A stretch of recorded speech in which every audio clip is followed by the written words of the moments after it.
salaamaaleykum mbokki téléspectateur Ngor Plus tey fii nii su ngeen ñu gisee tey fii nii si benn bureau boo xam te ne c'est un peu spécial on est avec l'autorité du village mooy monsieur Amadou Gueye ñu koy wax Ati monsieur le maire maa ngi lay nuyu. maa ngi lay fay.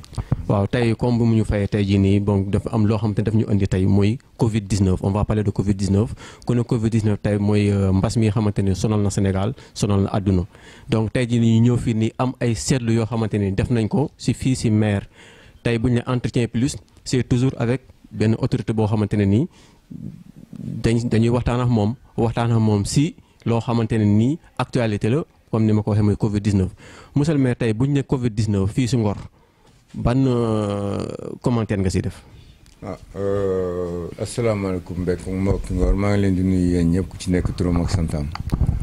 man je pense que Covid 19 bi duñ ci def commentaire lu dul def ci prévention. laa ci war a bëgg gën a def que commentaire. commentaire bu ñuy wax commentaire bi ñu ci war a mën a def rek mooy ñaax nit ñi gën a xam ne lii ñëw nii du caaxaan ñu prêter ci attention xam nan la ñu war a mën a gën a taxawaay ci dëkk bi ba affaire bi ban fi dugg. xam naa daal loolu mooy li ci ëpp solo. parce que quand vous parlez de prévention ci Covid 19 parce que prévention man li ma gis mooy yow da nga teel a jël say matuwaay par rapport ak sa yeneen i nawle yoo xamante ne ñu ngi si dëkk bi. donc tey jii nii loolu noonu ban jàngat nga si am. waaw parce que quoi qu'on en dise rek ak lu ci ñi nit mën a wax rek ak fu mu ko mënta waxee rek ñun ba ñu jógee je pense que Sénégal Ndakaaru kenn jógagul. on s'est levé très tôt par rapport à situation bi. muy le 20 mars. ku commencé le 20 mars je pense que teel nga xam problème bi fu mu toll. teel nga cerner problème bi xam ne lii ñëw nii problème dëggantaan la. ñu jóg ànd seeg docteur Ka même mi nga xam ne.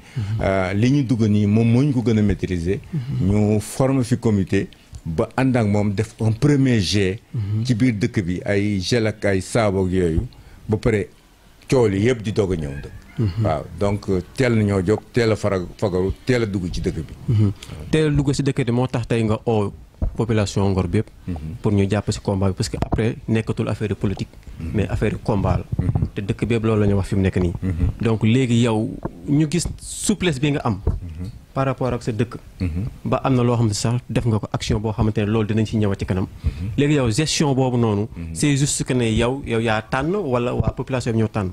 non man tànnuma dara. nee naa lii c'est spécial. ñun politique ñu.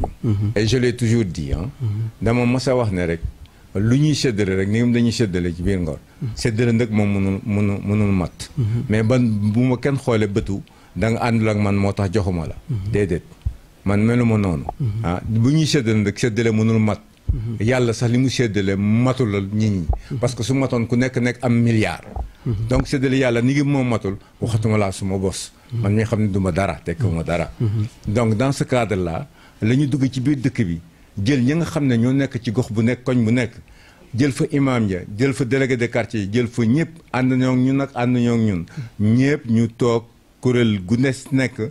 ànd ñu listaam nañu koñ bi kat lii ak lii moo fi ne. mais sous la supervision du maire. absolument waaw bien sûr que man ma superviser loolu yëpp. te man le dernier mot me revient c'est normal. parce que joxe bi dafa am ñaari phase dafa am phase boo xam ne c'est la mairie. état bi ñëw topp ci. waaw ñu boole yëpp nag war ko jox waa dëkk bi. mais phase bu nekk rek am na nuñ ko joxee. ci noonu loolu moo tax léegi nit ñi di andi peut-être des fois mu am ay incompréhension ay ñàkk xam ci biir nit ñi. bañ ciy wax yenn yi. mais nag joxe yi dafa bokkul waaye yëpp benn la def sax sotti si la. parce que lépp lu ñu fi def rek ci biir dëkk bi la jëm askan wee ko moom te dañu leen koy jox ba mu mat sëkk dara du ci manqué. mais nag avec le recul ñun ñooy décider quand même. parce que ñun la fi yàlla teg. ñoo fi nekk comme administrateur. donc ñun ñoo ko war a séddale. mais séddale bi amul segg ak seen ku amul rek dafa fekk peut-être. critères yi tax ñuy séddale newul ci yow wala boog fàtte nañ la mais ñun en principe sax ñu ngi beneen liste buy ñëwaat mooy ñi ñu fàtte jéem ko rectifier. waaw parce que da nga wax sa kàddu nga ne population Ngor parce que man Ngor laa dëkk Ngor laa yoroo xam naa la bu baax a baax. social yàgg nga ko def si dëkk bi. donc tey jii nii bu ñu gisee tey nga indiwaat beneen facette sociale mooy que ne yow xaaroo président.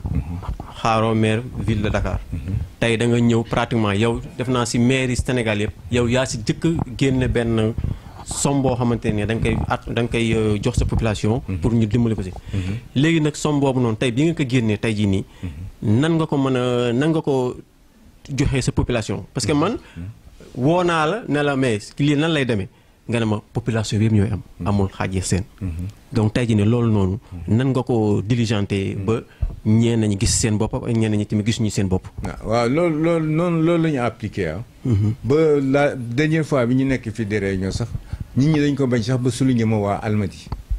ma ne attention bu leen ne ku dëkk Almadi rek am na xaalis déedéet. am na ñoo xam ne dëkk nañu Almadi te kër ga dematul na mu demee woon. parce que benn kilifa moo fa newoon daan joxe. Kilifa ga gaañu na doom yi liggéey ñu yaay yi musul liggéey parce que jëkkëram kilifa la woon. mais kër googu dafa ndóol tey.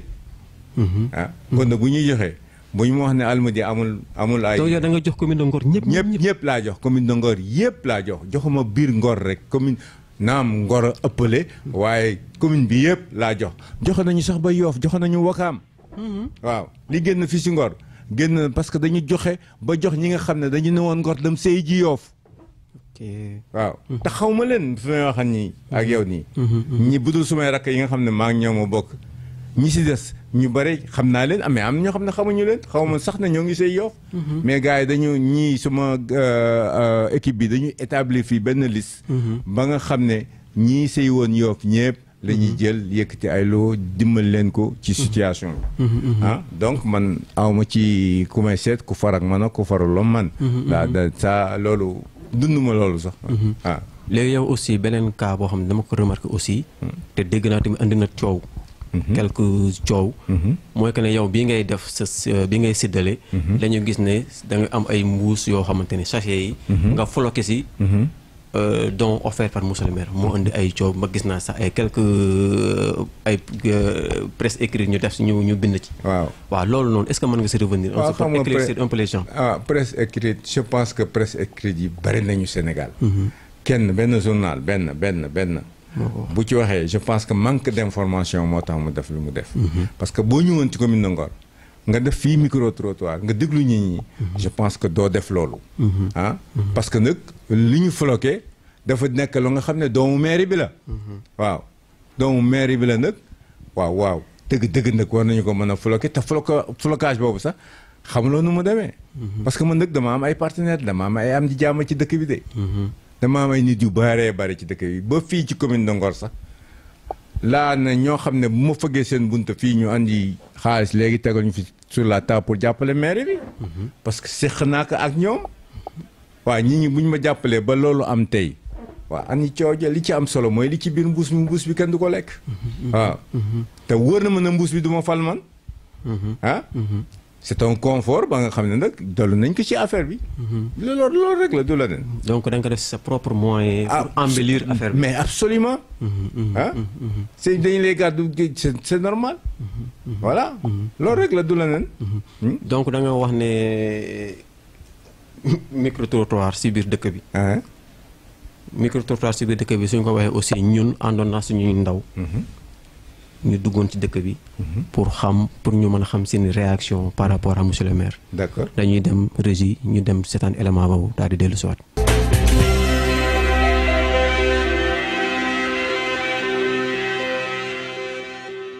def na li ko war ba feebar bi amee ba tey avant feebar bi sax mu ngi def si ñun te ba feebar bi amee ba tey xaarul kenn xaarul waa alalam la jël jaay ka jox waa dëkk bi ne bëggut a dox si dëkk bi di dégg nit naka aw ma diwlin aw ma ceeb aw ma saabu aw ma zel boobu ba léegi mu ngi koy kaas ñun nag ñu ngi ñaan si yàlla li mu dugg nii yàlla na koy yëggali si jàmm salaam feebar bi am nii buñ laa oor yàlla na jeex si daraja yonent ba yàlla nañu Seex Sat bu jàppale ak Baay Laay borom Touba ba mu jeex ñun loolu lañ bëgg monsieur le maire ba mu dalee def si commune bi du tey ba mu yoree Ngor ba tey Ngor dafa neex lu nekk mu ngi koy def si ñun dañuy toog fii ñu oo ñu téléphone ñu ne ñu ne kaay leen ngeen dem jëli secours bu ñu demee jëli bu ñëwee mu jox ñu jël li jox ko waa dëkk bi te bu ko neexoon mu jël lépp lem ka jox li muy jox ñuy jëli li des mu téye ko monsieur le maire ba xale yi jàngi école seen i yaay duñu fay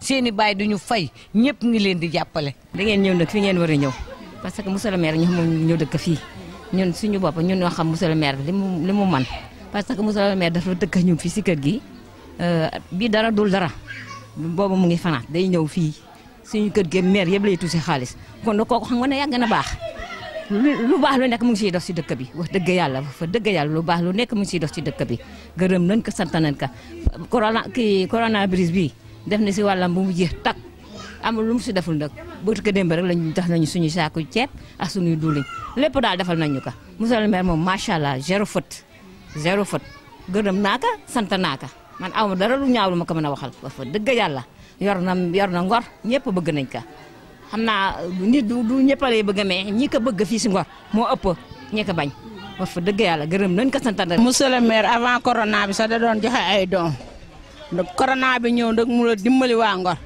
ñu mu koy defee moom tubaarkàlla macha allah ñëpp am nañ luyaas yi ñi dëkkal si dëkk bi ñi dëkkul dëkk ñëpp am nañ si dons yi tubaarkàlla monsieur le maire daal ñu ngi koy ñaanal daal lii daal yal na ko yàlla feluñ daal wante monsieur le maire defal na lépp defal na la mosul woon am si dëkk bi moom am na fi moom mosu ndiggee monsieur le maire tubaarkàlla macha allah mu ngi suturaal nañu mu ngi ñuy aidé daal aidé na mbokk ñëpp na lii bi yëpp population bi yëpp aidé na leen moom. asalaamaaleykum waa Ngor maa ngi leen di nuyu di leen sant di leen gërëm it dëkkuma fi fii laa dëkk man la Bosse Bey monsieur le maire moom bu dëgg rek day dëgg man dara jaraluma fen ci àddina man Bosse Bey amul benn nit bu ma jaral fen ci àddina mais monsieur le maire moom wax dëgg yàlla bu dëgg rek doone dëgg ku ko bañul xam nga ne il est disponible pour tout le monde. macha allah xanaa di kontaan ci seen invitation bi rek monsieur le maire moom amuñu fayam moom ñu ngi koy nuyu à passage dama sama magu jëkkër la suñu sama doom baay jëkkër la mais su dul loolu sax moo tax wax dëgg yàlla moom macha allah daal man dem moom moo tax man ma xam ni maire ci dëkk dañuy joxe aide wala dara wax dëgg yàlla dara manqué luñu ko coronavirus bi sensibilisation yi ñëpp a ngi sensibiliser ñu ngi joxe aide gel yi la savon pour xale yi di raxas seeni loxo toog seeni kër di dimbale parents yi ñëpp ñun daal dañu kontaan nañ daal ci moom daal macha allah zéro faute daal nañ koy ñaanal yàlla na ko yàlla may gudd fan ak wér yàlla sàmm ko musal ko ci cat yàlla may ko mu yàgg fi daal macha allah kontaan nañ ci moom daal. waaw moom day def gi muy def moom Sénégal gi moom mooy ma ne Sénégal gis nañ ko ndax moom li nga xam président moom lay def moom li président di def moom lay def Ngor moom ku fi ne ku ne ku yeewu. waxuma bëgg waxuma bañ ndax loolu moom leneen la moom mais ku fi ne rek te wax xam ne mi ngi def ci Ngor moom nëbbutuwul kenn làqatuwul kenn moom chaque jour mi ngi garage gii man garage gii laa nekk déw ma fenn déw ma mairie déw ma fenn maa ngi fii garage mais chaque jour li fi xew lu ci bari bokk am na lu ma ci xam mais li ma leer ba leer mooy maire bu ni mel yombut bu mel ni moom yombut ndax am na ñoo xaaye doon nañu maire mais seen dëkk bala ñu leen a gis dañuy sonn wala bu leen soxlaa bala ñu leen a gis dañuy sonn man nag wax dëgg yàlla laay wax de déw ma fa dikkuma fii ma toog jóguma waaye saa bu traversé nuyu te koo soxlaat boo demee fee grand place am fekk kon kooku làqatuwul kenn li ko war daal li président def mi ngi koy def man président Ngor laay wax waxuma maire de président Ngor moom laa wax waaw. avant corona bi ba tey mu ngi aidé nit ñi parce que lu mosul woon a am si maire bi am na fi dinaa gis jigéen ñoo xamante ne dañ daal tëddaaxi jóg te jigéen ñi léegi 6 heures du matin la ñuy jóg nekk si tali bi di bale loolu amu fi woon bu jëkkoon bu ñuy bale ñooy bale ñiy bale rek ñooy bale ay at ñooy bale wante fii mu nekk ni ñetti weeru nekk mu changé ñu di ko sant yàlla ku liggéeyul dinaa ñaani wante moom mu ngi jàppale jigéen ñi jàppale na jigéen ñi jàppale na góor ñi waroon a sàcceetu ñu ngi nekk si liggéey bi jigéen ñi waroon a taxawaalu ñu ngi bu ñu xëyee dinañ bale ngoon gi dinañ bale suba gi ñu bale moom daal monsieur le maire ñu ngi koy sant yàlla daal di ko ñaanal yàlla na fi yàgg te wér. waaw boo waxee si loolu man foog ma am lu ma siy mën a sànni parce que monsieur le maire avant yii yëpp avant mu doon maire avant mu doon dara dafa doonoon dara ndax ñun dafa doon suñu waajur doon ñu jàppale bi dara doonul dara ba mu doonee maire tam ñëpp la yemaale ñëpp boo bañ na ko wax sax danaan laan man ati ñëpp laa te wax na dëgg amul kii amul kële léegi nag ñun dañuy rafetlu li mu def yëpp parce que fi mu nekk nii am ñoo xam ne mën nañ seen bopp am ñoo xam ne mënuñu seen bopp li mu def nii rafet na torop mën de dama koy ñaanal lu mu mën ren yàlla na mën déwén lu ko raw te yàlla na yàlla def sax ba mu toogaat gën doon maire di fi toog rek waaw loolu laa koy ñaanal. monsieur le maire joxe bii nii duñ na guleet ndax avant feebar bi laa am Ngor loxaam mu ngi si biir Ngor maire dëj mu ngi fi ngénte waxi noppi ati daal lépp mu ngi léppi Ngor daal mu ngi si moom bëggul kenn jàmbat ndax maire yàgg na fee am ndax daan dem si moom sax mu naan laan dama utib liggéey wala demal fowi mais ati ñëpp la recevoir ñëpp si Ngor billahi ñoom la recevoir du question li ma ko faral moo tax mu laa mais ati wóor na Rasulullah baa xam baa kaa wax doo fi yokk feebar bii na ñu ngi ñaan yàlla balaa ñoo dugg si weeru koor bi yàlla daxal ñu ka ndax li mu def ni si Ngor ñun kontaan nañ guleet mu am si Ngor ab maire yàgg naa am si Ngor mais guleet la mel ni am si Ngor ay aide yàgg naa am si dëkk bi de ñun mësuñu see gis ñu boppa mais bi ati ñëwee billahi lañ santi suñu boppa ne am maire mu ngee doog a am fii si Ngor. monsieur le maire ñun dañu kontaan si moom avant may wax si waa dëkk bi sax damay wax si waa kër gi muy Njóob gi xamante ne fi la juddoo ñun waa Njóob dañu fier si moom parce que moom ba mu nekkee France xam nga li may wax ni lu yàgg la booba dara nekkul dara day jógee France ñëw wàcc si Ngor dugg si kër gi jël xaalis bu bari jox ko yaayam naka séddaaleel waa kër gi ñun booba ay xale lañ de mu jox ko xaalis bu bari waa kër gépp dañuy séddu monsieur le maire chaque fois bu jógee voyage ñëw dugg si kër gi rek day touché waa kër gépp xaalis xam nga loolu yàgg na moom dafa daan def te dara nekkul dara léegi nag bi dara nekkee dara nag ñun kontaan nañ ci moom ndax dëkk bi li mu fi def bari na li mu def si dëkk bi bari na ñun kontaan nañ ci moom lu waay sumba rek loxoom nga si waa corona bi mu ñëw tam jàpp na si bu baax a baax jàpp na si torop jàppale na waa Ngor sur tous les plans foo làmb rek Amadou Gueye ati laa dugal na fa loxoom ñun kontaan nañ tolo si moom. góorgóorlu ba baax yal na ko yàlla may wér fan ba gudd amul garafet yal na ko yàlla fal cat yal na ko yàlla dolli si sutura yaa toog a toog ba màgget si maire bi at bu ne mu ngi koy def si Ngor soo mu fi deful ba mu fi nekk ba tey dafa ma soo am na fi maa ngi koy gërëm di ko sant ka ñaanal yàlla yal na ko yàlla may fan ba gudd ak wér li mu nekk yal na ko jig feer bi yàlla leen teggi ku lu jullit yàlla leen teggi ku lu jullit yàlla yaa dolli sutura man nag dama mën a wax waaye nag ma jaar baat bii maa ngi koy ñaan yàlla may ko wér ak wér de. monsieur le maire moom monsieur le maire Diop la fii la cosaanoo te ñun tam ay rakkaam lañu si njabootam lañ bokk man day si ma wàllu boppam man dama koy sant di ko gërëm jàppale na ma si biir boor jàppale ma si biir boor ma wax Idan Gueye ñoom ñëpp ñooy samay sewetaas lu ma nee ñu nga sax lu ma naxari na leen kon nag man dama leen di sant di leen gërëm si coronavirus bi nag moom li mu si def si aide Ngor ñëpp kontaan nañ si ñëpp si dëkk bi kontaan na ñëpp laal nañ ñu ngay ñaan yàlla maire bi gën fee sax fii mu toog yàlla na fi yàgg fii mu toog yàlla na fi yàgg man maire Ndiop moom waa Ndiop ñëpp dañ koy jàppale. man day gisuma sama bopp ña dëkk suñu koñ ba yëpp lu Fuuta yëpp am nañ man day gisuma sama bopp koor du gis jot ma gis sama bopp te mos benn yoon laa si ma sa ñam gis des yëpp mos gis sama bopp amul ñu ma benn njariñ waaw man naa wax loolu ni ma leen faral la xañ na moo tax parce que néew ma seen kan te man dama sincère du ma nëbbu du ma làqat ni ne si man laay wax faralu ma leen waaw kañ xam naa moo tax duñu ma jox nag loolu laa sentir man te loolu laay wax faralu ma leen te duma leen faral loolu tax duñu ma jox man foofu laa gis waaw kañ benn 20 000 laa sama sa am te Seynou laay moom ko lijjanti mukk kon fu teyee suñu kër sax am nañ man aw ma sama mag bu jigéen beneen bi am man gisuma sama bopp am naa droit wax ko gisuma sama bopp loolu laa am fu may macha allah laf cat si Amadou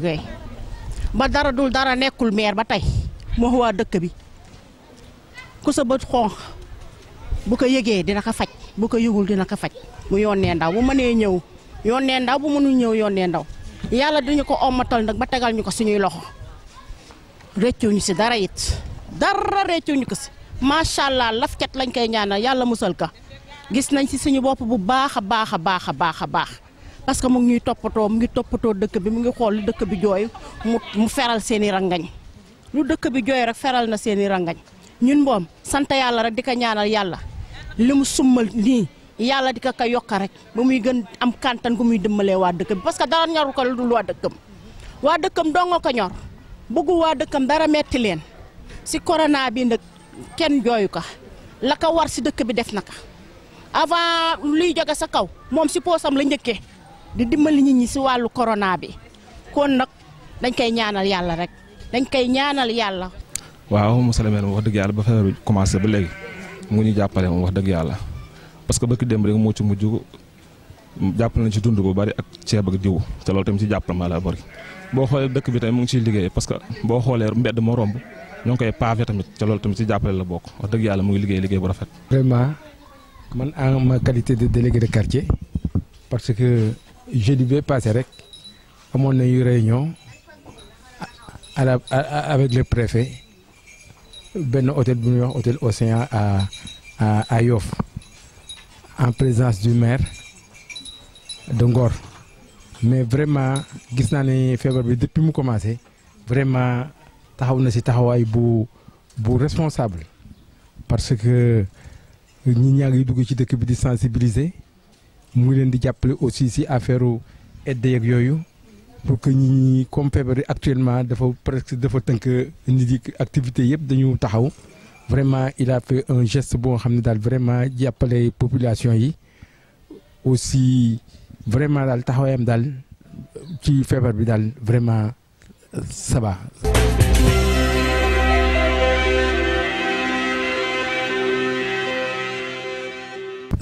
donc ñu ñëwaat fii nii si suñu plateau entretien plus donc seetaan nañu élément bi ba pare donc tey jii nii monsieur le maire bon commentaire ngay wax si élément bi nga xamante ne tey ñëpp seede loo xamante ne man sax man aussi dama koy seede parce que bu ñu social aussi Ngor on a le maire le plus social. gars yi tamit wax ko. góor ñi wax ko jigéen ñi wax ko mag ñi wax ko ndaw ñi wax ko. donc tey ñii ban commentaire nga siy wax loolu. ah man de loolu du ma ko commentaire sax dama ci remercier yàlla rek. parce que nag xam nga ñun boo koy seet dama nekk nit koo xam ne yàlla moo xam nu muy bindee ay jaamam.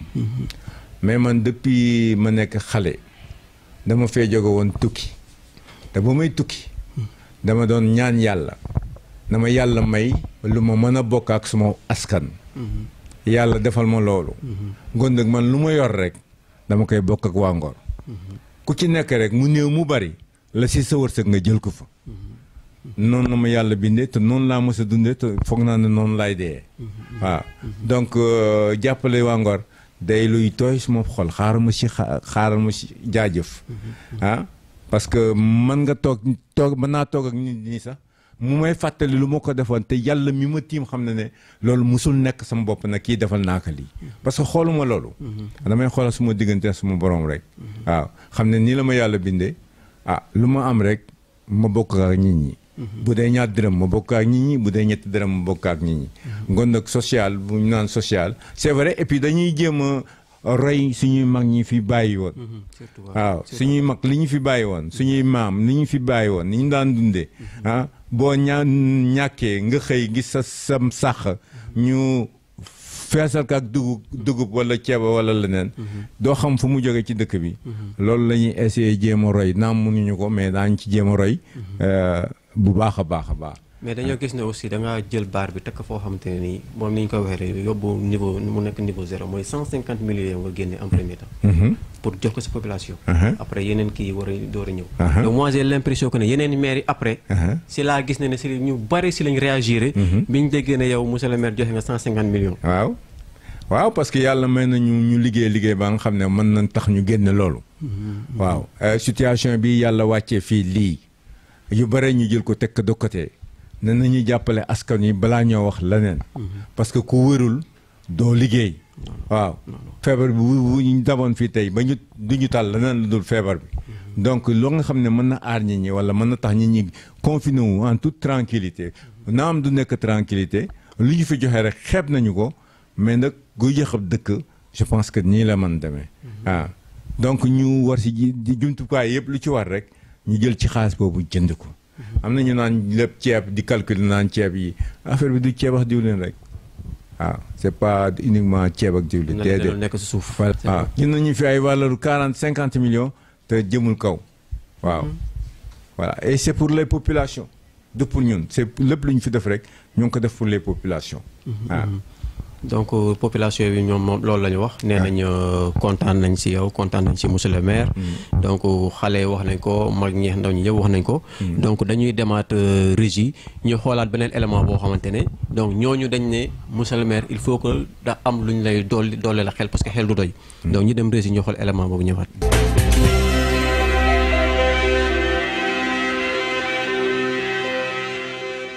conseil bi ma kaa jox daal la mu mënoon naka continuer la defal ñëpp na ba mu xool na kii fii la dëkk ba mu xool na kii fii la dëkk ni mu ko commencé daal naka àggale waaw loolu daal laa amoon lu may wax monsieur le maire waaw monsieur le maire moom nga tubaarikàlla macha allah sant yàlla nag ba ma waxee nag ñu ne ma am na lu tax ma wax wante nag dafa defal ñëpp ngor gépp la defal du kenn du ne man ñëpp a gune yeex mag ñi ñëpp a defal na leen tubaarikàlla macha allah.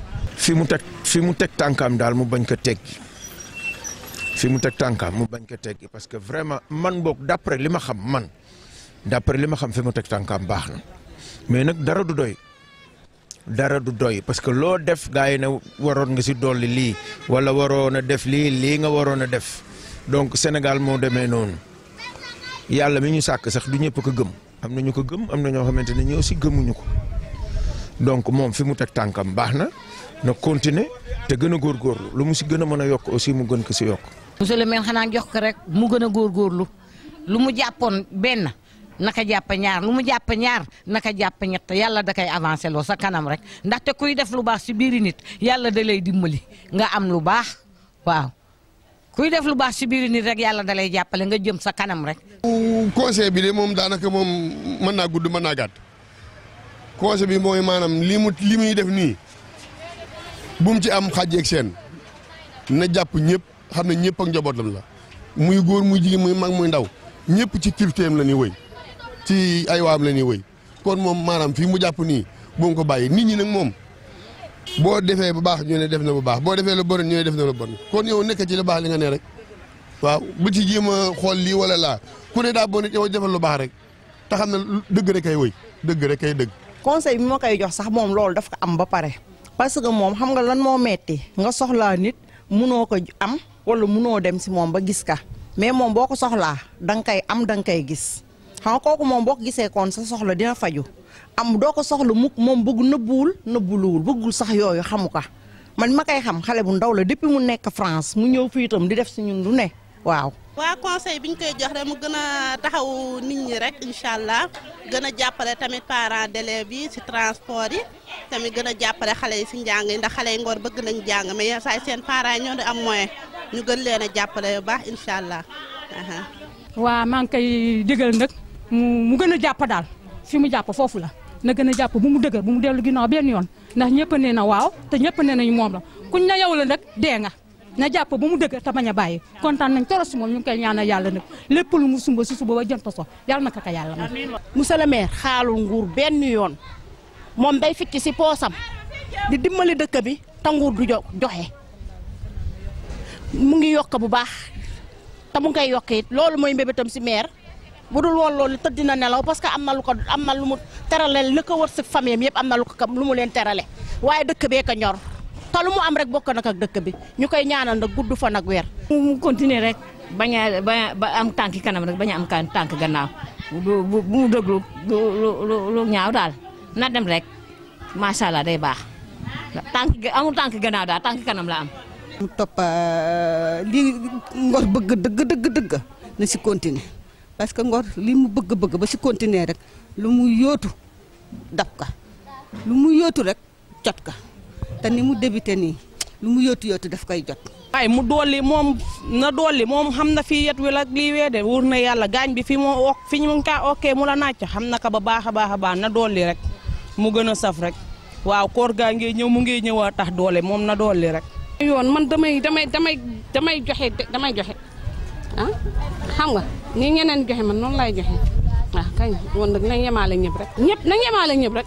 affaire nañ yemaale ñëpp amul ba fii laa man parce que man si dëkk bi laa juddoo fii laa màgg fi laa yoroo musuma génn fenn fi li ma amee yëpp fii laa ko amee nga nag faraluma leen bu mu tax ñu may def yenn yi bu yàggee la muy nuru xoolal rek lan lay nuru faraluma leen moo tax ñuy def loolu man foofu laa ko mën a wekk wekkuma ko la neen wala leen faraluma leen foofu laay man dama sincère li ma wax li ma lekk su dama koy wax. waaw mu gën a góorgóorlu rek ci surtout ñun ñi nga xam ne dëkkuñu fi boo xoolee ay étranger lañ ñu jàppale ci wàllu location bi quoi parce que tamit location bi yenn saa day xaw a métti suñu côté comprendre nga même li muy seet tamit dëgg la ñun gisaguñ suñu cër ñun ñi nga xam ne dëkkuñu fi quoi mun si ñoon gën ñoo geesu bàyyi ñu xel tamit waaw xam ne dañoo bàyyi dëkk ñëw dëkk tamit mu ñu gën di sóoraale daal.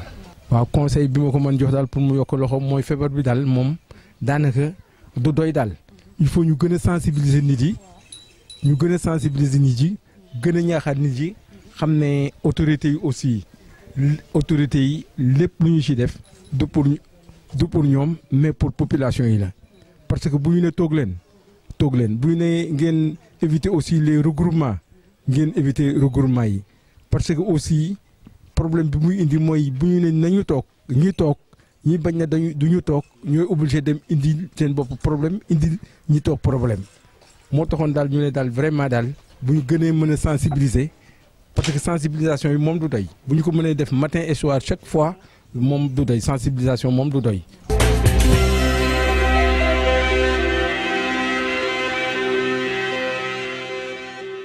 ñu jaajëfal waa régie si élément boobu ñu ñëwaat fii si suñu plateau entretien plus bon ma koy fàttali que ne ñu ngi avec monsieur le maire Amadou Gueye Aty donc si entretien plus si Ngor plus donc monsieur le maire encore beneen élément bi aussi gis nga ko dégg nga ko ban jàngat nga si amaat gars yi wax ne xel du doy ñu dolli lay conseil na nga yemale am na ñoo xam te ne aussi nee nañ locataire bi tamit cher na boo leen mënee jàppale aussi si locataire bi nga jàppale leen aussi te man xam naa ne loolu aussi di nga si def sa kéemtalaay kàttan pour jàppale leen. waaw déjà pour yemale bi rek laay wax bu gàtt rek képp ku taxaw fii ci Ngor actuellement ak ni ñu doxale ñun nga ne yemale ñu rek billaay da ngay wax la ngay wax rek te bëgg a wax parce que nag affaire bi bul def ne yow personnellement amuloo rek nga ne yemale ñu déedéet bu ko jëlee noonu yow bu fekkee ne yow sa bopp rek ngay xool parce que sa bopp rek moo lay yitteel yow amuloo rek nga ne yemale ñu déedéet ñun dañu yemale dañu maasaale ñëpp ba nit ñi ko ba suka kii ceeb beeg yi sax am na ñoo nga xam ne ànduñoo ak ñun te bu ñu toogee fii si conseil municipal lu nekk la ñuy yàq ci conseil bi lu ñu teg ñu tiggi sànni fële ñoom dañu bokkoon ci ñi doon distribuer ceeb bi kon nag yemale nañ on a fait que tout le monde soit pareil dans cette affaire là te dama ko wax publiquement nee naa bugguma kenn ku ma wutal ku may jox ak ku ma dul jox man bëgg naa ñëpp famille bu nekk cin lu fu nit ñi di taal ci biir kër yi kër gu nekk na am voilà donc kooku je pense que wuutalewul bu ñu demee kër ga nag am na kër yoo xam ne kilifa ga la ñuy jox parce que nag nañu waxante dëgg rek ku xam Ngor dafa am nu mu tëddee ñun léegi la ñuy joxe dépense rek waaye daawuñu joxe dépense borom kër ñoo daan joxe dépense borom kër gu nekk nag noonu la bindoo fii ci Ngor voilà ñun ñi ci ëpp fii kër baay lañ dëkk waaw ñëpp ñi dëkk kër baay nag bu ñëwee baay la ñuy cité baay la ñuy jox waaw bul wax ne ñun yemalooñu dañu maasale ñëpp waaw amul segg amul seen ñëpp la ñu maasale waaw donc noonu la ñuy séddalee te noonu la ñuy faskeenee di séddale waaw li ci des nag buñ ko toujours nee naa lii buñ ko jëlee affaire politique c'est pas de la politique voilà dafa am la ñu fi dab te bu ñuy bañ mu nekk musiba ci suñ kaw dañuy aar ñëpp bu ñuy aar ñëpp la ñuy aar mënoo aar sol kii sa tànk yi nekk ci biti ci yaram yi nekk ci biir boo ëllëgee say tànk yi boo goree gor sumay tànk gar ñëpp donc bu ñuy joxe dañuy maasale ñëpp voilà en dehors de ça ñu ngi wax ñii fi dëkkul am na ñoo xam ne mën nañu leen ràññee ci ñàkk dëkk fi parce que yàgg nañu ci dëkk bi waaw ba ñu xam nañu leen mais am na ñoo xam ne ay locataire lañu fii ñoom tam ci yëf yi lañ bokk mais ñun xamuñu leen parce que boo demee luyee kër ma Samba wala kër ma Demba ñun mun amuñu ay statistiques yi nga xam ne mën nañu ñu wax ne diw ak diw ñoo luyee fii c'est dans l'anonymat ñun xamuñu leen donc ñiñ ci xam ñu yàgg fii ci dëkk bi ñun même taximaan yi dañ leen di jox même taximaan yi nekk ci garage bi dañu leen jox ajoor yi nekk ci garage bi dañu leen di jox ñoom ils ont même témoigné ñoom ñëpp dañu leen di jox bu ñuy joxee Ngor bu ñuy joxee en général ñëpp la ñuy jox. mais ku ko gisee ne parce que ànduloo ak ñun. joxuñu la mais juum nga ñun mënuñu noonu. nga ñàkk ànd ak ñun du tee yàlla fal ñu. nga ànd ak ñun du tee yàlla fal ñu. effectivement góor nag ñun xooluñu parce que yow bu ma la defalee bu ma la defal yàllaa ngi lay suturaal mais où est le problème ah. ñun amuñu yooyu problème yooyu détail amuñu ko. franchement. parce que ànd ñoo ak yow defaluñu la déedéet. ñun duñu fonctionner noonu. ñëpp la ñu defal ñëpp ngor ñëpp waaw. mais ak effort yi nga def yëpp depuis Covid 19 bi mu duggee parce que Ngor Almadies la jëkk dugg. mooy premier cas bi. nga jël def benn comité de gestion. defaat leneen ak leneen. après on parle d'échec de sensibilisation. pourquoi cet échec. mooy li ma la wax rek xam nga un journaliste bu toog fa la ñëpp ko ñaari information mu daal di bind ne dañu def échec de sensibilisation. te ku nekk xam Ngor information ni mu fi gaawee.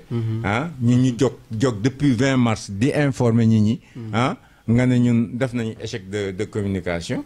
c'est que yow ce journal nga bëgg a jaay rek moo tax nga bind loolu. mais y a des journalistes qui m'ont appelé man na ma sax ñii bu leen sax tontu. waaw y a des journalistes de grande télévision de ce pays-là. qui m'ont appelé na ma ñii bu leen sax tontu. waaw c'est pas la peine nga di leen tontu. yow liggéey li ngay liggéey rek. et c'est la première fois depuis qu'on est là. on est en fin de mandat. pare nañu suñu mandat. qu'un journaliste ose se lever ou se lève même bind li mel nii ci ñun meluñu noonu. ñun meluñu noonu on n'est pas là pour. et puis lu ñu mën ci askan wi dañ koy def. on l'a toujours fait on le fera toujours. journaliste buy taxaw fële di ñu sànni ay xeer mënul tee ñu liggéeyee ak façon bi ñuy liggéeyee et je parle de manière naka mu tuddati très terre à terre quoi xam nga. man bu may wax sax du ma fi nekk di mettre les gants. wala di jaay ay affaire yu kii non je dis les choses telles qu'elles sont. voilà man nii la ma yàlla bind je suis d'un naturel pas possible. voilà donc yooyu. man daal personnellement je n'en tiens pas compte et ñi koy wax aussi du ma leen ci tenir rigueur. voilà nit ku taxaw fii ci Ngor. naan ñun yemalawuñu billaay je sais pas comme nu ma lay qualifier daal. mais nag garaawul c'est comme ça. c'est la vie c'est la vie. amul problème. voilà un budget de 150 millions. pour la lutte contre le Covid-19. c'est juste 150 millions pour les denrées. alimentaire ou bien 150 millions de façon globale. Non, c'est 150 millions de façon globale. On a un tableau, on peut sortir ça, mon petit Tafambo qui gère tout ça. Il a le tableau des rubriques sur lesquelles nous avons dépensé de l'argent jusqu'à présent. On tient ça au jour. Parce que comme nous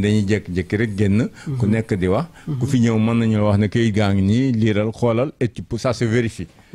Donc bon, on essaie de faire une gestion saine par rapport à cette situation-là, parce que bon, le nek ngay dégg daal. Mais nous on essaie d'être clair dans ce que nous faisons. parce que mu nekk lu rare loo xamante ni ci maire. parce que tey jii nii gestion boobu tey. mu ngi indi problème au niveau de l'État. tey jii nii nga ne yow da ngay éclaircir. teg ko ci yoon. wax di aux population bi nii pour leeral leen. monsieur le maire loolu yombul. ah mais c'est normal parce que ñun ku ci nekk xam nga Ngor ni mu bindee rek. xam nga Ngor ni mu tëddee. mais nag li may bañ. mooy parce que dinañ fi jot ay genre information yoo xam ne. c'est loin de la réalité. c'est loin de la vérité. sori na dëgg gi lool te ñoo ngi dugg ci internet bi. wala dugg ci YouTube wala WhatsApp di ko fa wax. te la ñuy wax amul benn once dëgg bu ci nekk. waaw. La preuve, je viens de prendre un dossier là bu ñuy ñun sàcc nañu 3 millions. te li ñuy wax c'est un projet ba nga xam ne ñun ñoo ko constitué signé guñu ko sax et c'est un projet de 25 millions. waaw. mairie bi war ci def 12 millions et demi xanaa ñun dañuy def 12 millions bi ba pare di sàcc 3 millions. nga jëlaat 3 millions. vraiment. nga topp YouTube bi. naan xaw ma WhatsApp la xaw ma parce que man je connais rien dans ce truc là. naan kii moo wax lii maire bi moo def lii maire bi moo téye lii maire bi moo yóbbu ay kii ñu fay liggéey lii te ñooñu c'est du personnel tournant. c'est un personnel bu ñu yor fii ñuy nettoyer tey ñu leen dem leen géej te ëllëg ñu leen dem leen fële. jour boobu nag yemoo ñu yekk foofu ñu ne ñun dañuy sàcc ko pari maire bi parce que jël nañu personnel bi ñuy fay fii dem yóbbu leen foofu ñuy liggéey. et tu veux ak ñi koy wax tamit dañu bëgg ay responsabilité ci dëkk bi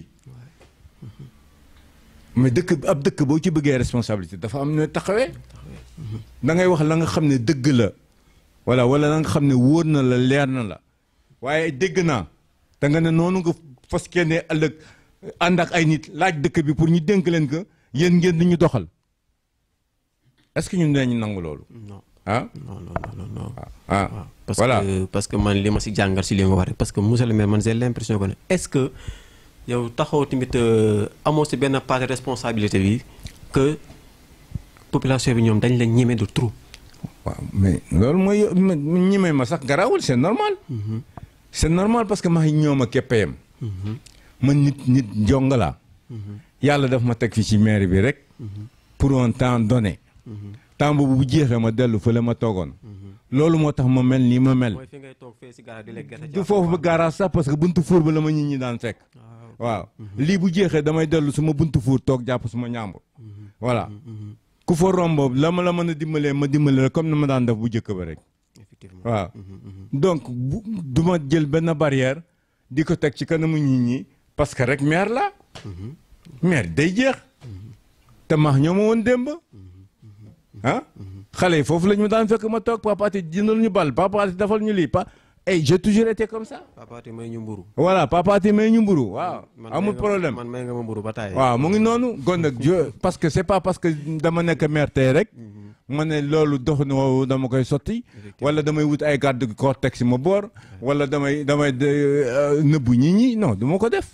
ah nit bu ñëwee nag lu ma man ci moom rek ma def. lu ma mënul nag mu xam ne mënuma man tam ma xam ne mënuma ma bàyyi ko noonu. mais la fonction de maire day jeex. day jeex te ñu nag neen la. ah ñu ne woon démb. ñu nay tey ñu nay suba. ak ku fi mënta nekk rek. moo tax il faut prendre ça avec philosophie. waaw ànd ak muñ dëkk. voilà parce que souvent nit ñi des fois seen bëgg-bëgg rek la ñuy xool. waaw seen bëgg-bëgg rek la ñuy jiital souvent nag duñu wax xam lu mën a nekk wala lu jaadu wala lu rafet mais man lu ñëw rek ma gérer ko. lu ñëw rek dinaa ko jéem a gérer. amul problème. donc c'est un maire boo xamante ne aussi comme ni ma koy woowee chaque instant aussi chaque instant dama koy wax si samay entretien plus un maire boo xamante ne il est ouvert à tout le monde ku ñëw boo ñëwee fëgg si bureau day leen koy jot. donc monsieur le maire tey jii nii xam naa li ñu amoon si waxtu pratiquement jeex na tey. ñu lay laaj kàddu gu mujj. waaw encore une fois rek may remercier waa Ngor. parce que comme junna nga fi sànq li ñu am ci Ngor fii dafa jafe. waaw ñun ñëpp ñu ànd bokk ndey bokk baay. bien que dinañu am ay divergences de temps en temps. parce que yonent bi sax dafa am ñoo xam ne ànd ñu woon ak moom. yàlla mi ñu sàkk sax am na ñoo xam ne gëmuñu ko. waaw dañu naan yàlla amul.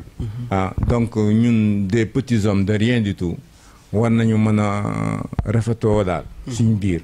def en sorte que. ñu jéem a jàppalante loolu laay wax toujours quoi.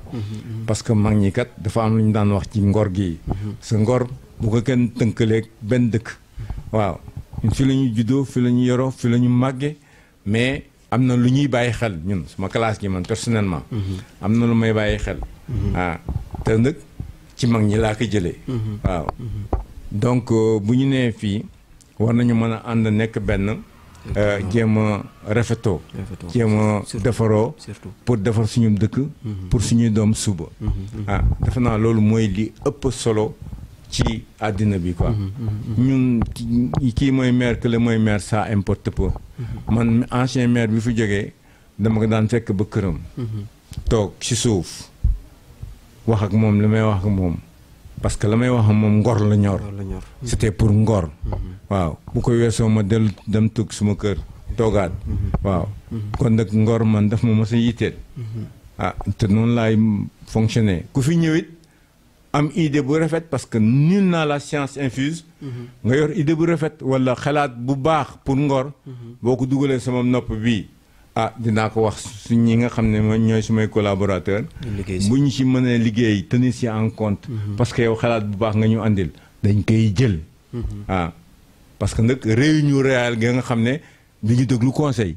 waaw ku am lu baax di ñu ko wax pour mu dëkk bi baax ci dëkk bi ñun dañ koy nangu te dañ koy accepter te dañ koy delloo waa dëkk bi waaw loolu mooy li nga xam ne moom laa bëgg mu jël te ñaaxaat encore nit ñi voilà ñu jël encore suñu matukaay jël disposition yi saabu saa yiñ ko soxleeg yooyu yëpp moo ngi ci mairie bi voilà ñu ko jox nit ñi ñu gën a fagarlu parce que feebar bi jeexagul feebar bi jeexagul feebar bi demagul te ñaari cas wala benn cas bu dugg ci dëkk bi rek mën na rajaxe dëkk bi dañu bàyyi di xalanteeg gendarmerie yi ñuy kii non gendarmerie dañu fi ñëw pour jàppale ñu si suñu wër-gu-yaram dañu fi ñëw pour aar ñu laajul xale yi guddi ñuy dàqanteeg sànn loolu du fowukaay mag ñi dañu war a téye xale yi ci biir kër yi voilà nañ ñu jàppale ci liggéey bi parce que li ñuy def ñun ñëpp ñoo ko bokk alors dama leen di ñaan rek ngeen jàppale ñu jàpp ci xale yi bu guddee ñu toog seen kër moo gën di yéeg ci kaw kër yi di jàmbaarlox gendarmerie amul benn njariñ voilà maa ngi leen di sant di leen gërëm yéen ñëpp di leen aussi encore une fois gërëmaat waaw di leen wax ne rek ñun ñëpp lañ fi newal voilà amul ma Samba amul ma Demba ñëpp la dañ fi newal daal commune Ngor daal lépp lu fi waay soxla bu fi nee boo fi ñëwee ñu jox la ko wasalaam. donc si kàddu yu mujjee monsieur le maire la ñuy tëjee suñu émission entretien plus comme niñ koy waxee chaque instant c'est un maire toujours égal à lui-même donc man du mu leen ko jàngal yéen waa Ngor xam ngeen kan mooy monsieur Amadou Ngoye Aty donc tey ñu amoon mbégte ñëw recevoir ko fii nii moom mu recevoir yu sax laay wax fii si seen émission entretien plus si seen télévision nationale Ngor plus donc da nga leen di jox di daje ba beneen yoon. Je vous remercie.